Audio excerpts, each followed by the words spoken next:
Bonjour. Alors je vais peut-être commencer par les projets pour la semaine prochaine. Mardi, je pars pour la Papouasie-Nouvelle-Guinée. La plupart d'entre vous savent qu'on a passé plusieurs années là-bas pour une implantation d'église et traduction du Nouveau Testament. Et donc c'est pour la traduction du Nouveau Testament que je me rends là-bas, pour voir un consultant, pour valider la compréhension de portions du Nouveau Testament, les dernières portions qui m'étaient assignées.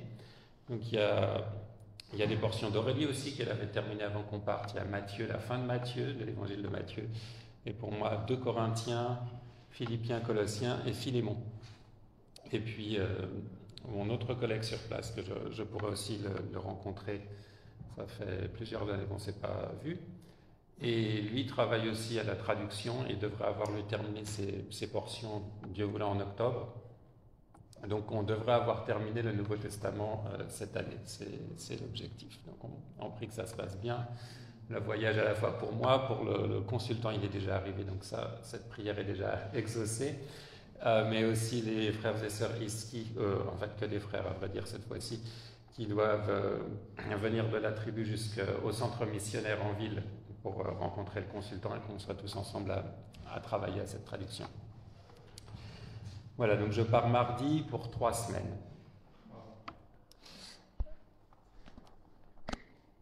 Alors, j'ai dit 2 Corinthiens, ça va faire partie des portions qu'on va valider. Et donc ça veut dire ensuite, voilà, nos frères et sœurs ici pourront avoir dans leur langue la deuxième épître aux Corinthiens. Et c'est un passage de 2 Corinthiens justement que je vais lire aujourd'hui. 2 Corinthiens, chapitre 3. Verset 13. Nous ne sommes pas comme Moïse qui se couvrait le visage d'un voile pour empêcher les Israélites d'en voir disparaître l'éclat passager. Mais leur intelligence était devenue incapable de comprendre et jusqu'à ce jour, leur intelligence est recouverte du même voile quand ils lisent les livres de l'Ancienne Alliance. Ce voile ne disparaît que pour l'homme qui est uni au Christ. Aujourd'hui encore, chaque fois qu'ils lisent les livres de Moïse, le voile recouvre leur intelligence. Mais comme le déclare l'Écriture, lorsque quelqu'un se tourne vers le Seigneur, le voile est enlevé. Alors c'est un passage qui n'est pas forcément facile à lire.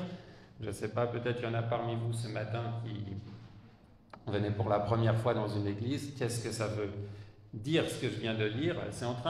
L'apôtre Paul est en train d'expliquer que certaines personnes, quand ils lisent la Bible, ils ne comprennent pas, parce qu'ils ne comprennent pas l'œuvre de Jésus-Christ.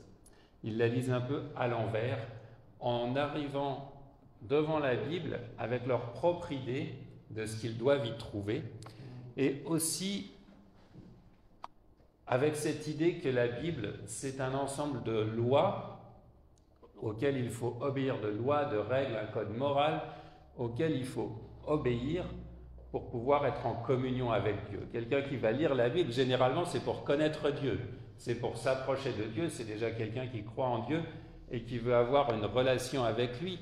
Et peut-être que vous êtes dans cet état ce matin à vous dire, je voudrais connaître Dieu, et je sais qu'en lisant la Bible, je connaîtrai Dieu, mais qu'est-ce que je vais découvrir dans la Bible? Je cherche peut-être des règles qui vont me permettre d'arrêter mes mauvais comportements, et grâce à mes bons comportements, plaire à Dieu.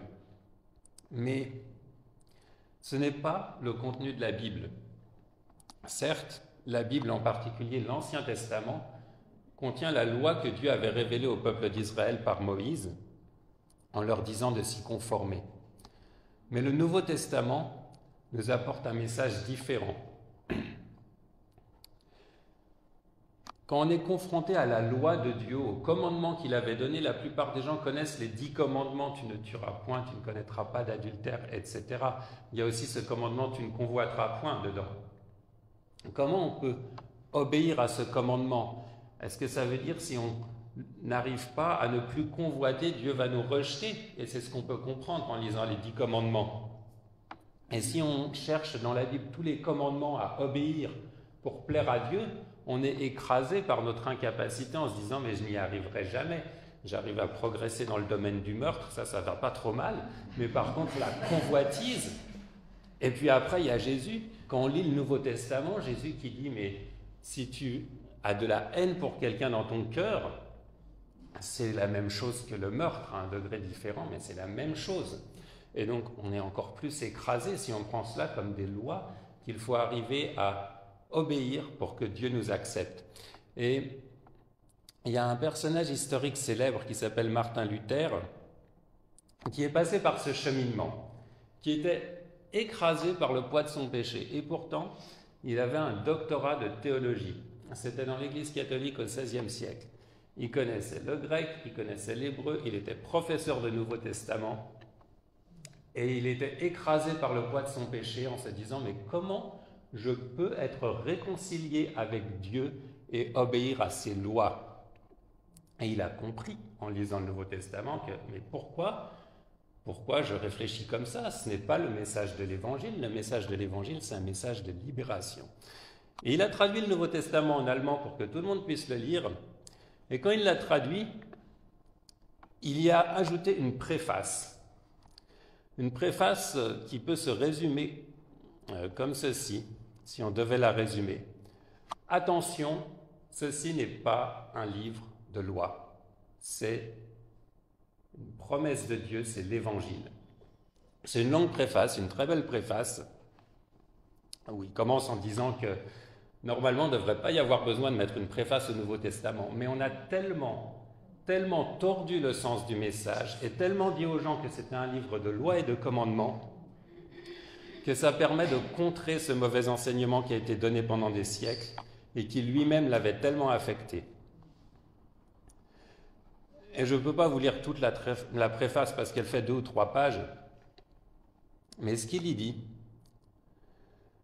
c'est qu'il ne faut pas chercher dans le Nouveau Testament des commandements, mais l'Évangile. Et qu'est-ce que c'est l'Évangile? Il explique très simplement, c'est la bonne nouvelle, c'est ce que ça veut dire en grec. Et il prend l'exemple d'une bonne nouvelle, la bonne nouvelle quand David a tué le géant Goliath. Il a dit ça, c'est un exemple d'une bonne nouvelle. Voilà, il y avait le géant qui terrorisait les Israélites, et puis David est venu et il a tué le géant, et donc la nouvelle s'est répandue. Quelqu'un a tué le géant est mort, les Philistins sont en déroute. C'est ça une bonne nouvelle. Une bonne nouvelle, c'est pas il y a tant de lois à obéir et peut-être que si vous y arrivez, Dieu aura pitié de vous. Non, ça c'est pas vraiment une bonne nouvelle. La bonne nouvelle, il dit, c'est que Jésus, à la croix, comme David a vaincu Goliath, à la croix, Jésus a vaincu Satan, vaincu la mort, vaincu l'enfer et vaincu le péché. Et que tout cela, c'est au bénéfice de ceux qui croient en Dieu et qui sont sauvés non pas par leurs œuvres, mais par la foi en l'œuvre de Jésus-Christ. Et il dit, veille donc à ne pas transformer le Christ en un nouveau Moïse. Malheureusement, beaucoup de personnes l'ont fait.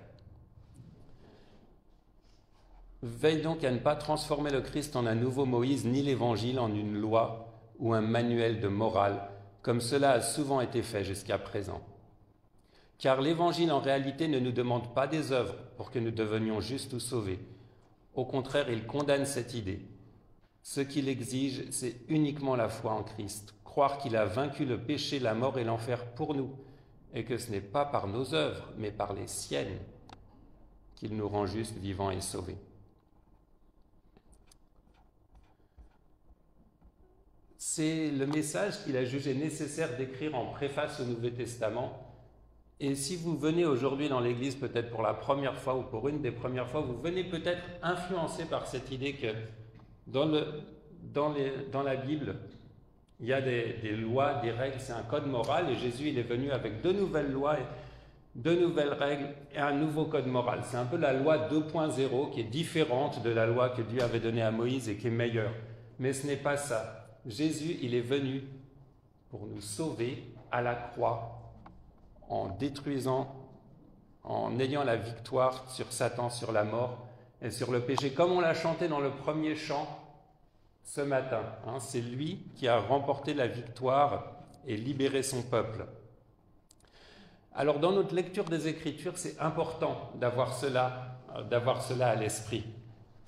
On peut malheureusement lire les Écritures sans les comprendre, et il y a plein d'exemples dans le Nouveau Testament. Jésus, dans Jean 5, 39, il disait à des personnes, vous sondez les Écritures parce que vous pensez avoir en elles la vie éternelle, mais ce sont elles qui rendent témoignage de moi et vous ne voulez pas venir à moi pour avoir la vie. Il parle à des personnes qui connaissaient la Bible par cœur, mais qui ne voulaient pas venir à Jésus. Et même les disciples de Jésus, au début, Jésus leur dit à un moment, « Homme sans intelligence et lent de cœur à croire tout ce qu'ont dit les prophètes », ils connaissaient la Bible, mais ils ne comprenaient pas que la Bible leur parlait de Jésus. Ils la voyaient encore comme une loi. Aujourd'hui, on a le privilège de savoir que non. Jésus, il n'est pas venu pour nous donner une nouvelle loi et pour nous rajouter des commandements à obéir pour pouvoir être sauvés. Il est venu pour mourir pour nous à la croix, pour que nous soyons réconciliés avec Dieu. Il a accompli ce travail pour nous, pour que nous puissions être sauvés en venant à lui. Et une fois que nous sommes venus à lui, par la foi, en reconnaissant que nous ne sommes pas capables d'obéir parfaitement à Dieu, il nous réconcilie avec Dieu par la foi. Et nous pouvons marcher dans les instructions qu'il nous a données, non pas dans le but d'être sauvés en arrivant à obéir à ses instructions, mais pour lui plaire. On peut imaginer, pour reprendre l'exemple du roi David, et même pas besoin d'imaginer, c'est ce que nous raconte l'histoire, les Israélites étaient enthousiastes ensuite de suivre David à la bataille, parce que c'est lui qui avait remporté le combat et vaincu l'ennemi. Et de la même manière, Christ, notre roi, a vaincu l'ennemi à la croix, et nous sommes enthousiastes et attirés par son exemple, et remplis de son esprit aussi, pour marcher selon les instructions qu'il nous a données, et pour nous encourager les uns les autres à marcher d'une façon qui lui donne gloire. Amen.